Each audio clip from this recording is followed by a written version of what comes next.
Some movies talk a big game. This one delivers. Superman isn't just a superhero movie, it's the blueprint, the original mold, the standard everyone's still trying to reach but can't seem to touch. And the crazy part, it does it without explosions every 5 seconds or snarky sidekicks screaming at green screens. It keeps it simple. A good man, a clear goal, and a story that actually cares about its hero. We've lost that. And watching this again reminded me how powerful that used to be. It kicks off on Krypton, where things are already going sideways. The planet's dying, the council's in denial, and Jor-El makes a last move to save his son. Kal-El gets sent to Earth, crashes in Kansas, and grows up as Clark Kent.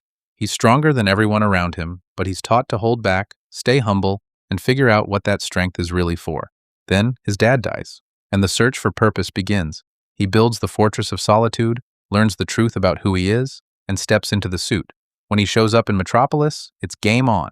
He becomes Superman, not just the guy saving people, but the guy giving the world something to believe in. Right from the jump, the tone is locked in. Director Richard Donner doesn't play it safe, he plays it straight. The world of Krypton feels cold and alien. Smallville, honest and grounded. And Metropolis has that big city pressure where everything moves fast and nobody stops to breathe. That transition mirrors Clark's growth, and it works. You feel the scale of the journey. It doesn't need to wink at the camera. It trusts you to feel it.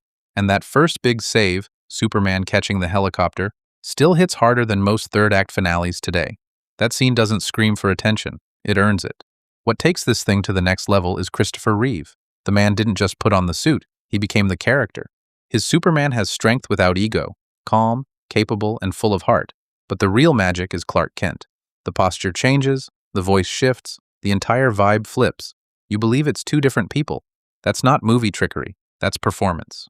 Margot Kidder brings real fire to Lois Lane. She's sharp, she's driven, and she doesn't fall into the background. You get why Superman is drawn to her, because she's just as bold in her own way. Gene Hackman plays Lex Luthor with a kind of theatrical arrogance that totally fits the tone. It's over the top without being a joke. And then there's the music.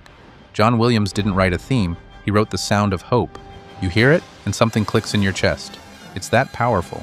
This isn't a movie about destruction. It's a movie about restraint, about knowing you can crush the world but choosing to lift it instead. Superman has the power to do anything, but that's never the point. The point is that he chooses to serve, to protect, and to inspire. And in a world that constantly pushes louder, faster, and flashier, this kind of steady, quiet strength stands out. There's something deeply human about this version of Superman. He isn't some god floating above everyone. He's someone trying to live with purpose, guided by values that were passed down to him. It's not edgy, it's not complicated, it's clear. And that clarity is what makes it hit harder than all the postmodern takes that came after. Rewatching this movie now only makes it more obvious how far the genre's drifted. This film wasn't made to set up a cinematic universe. It wasn't trying to sell you merch or shoehorn in a spin-off. It was just telling one good story, and telling it with care. This isn't nostalgia talking. It's not some golden age bias. Superman 1978 holds up because it was made with intent, with heart, and with respect for the character. It knew what it wanted to say, and it said it loud and clear. We need more stories like this. We need more heroes like this. And honestly, we need more filmmakers willing to slow down, strip the noise, and focus on the story again. Don't forget to like, subscribe, and hit the bell for more reviews. Until next time, stay sharp, stay grounded, and always stay rated.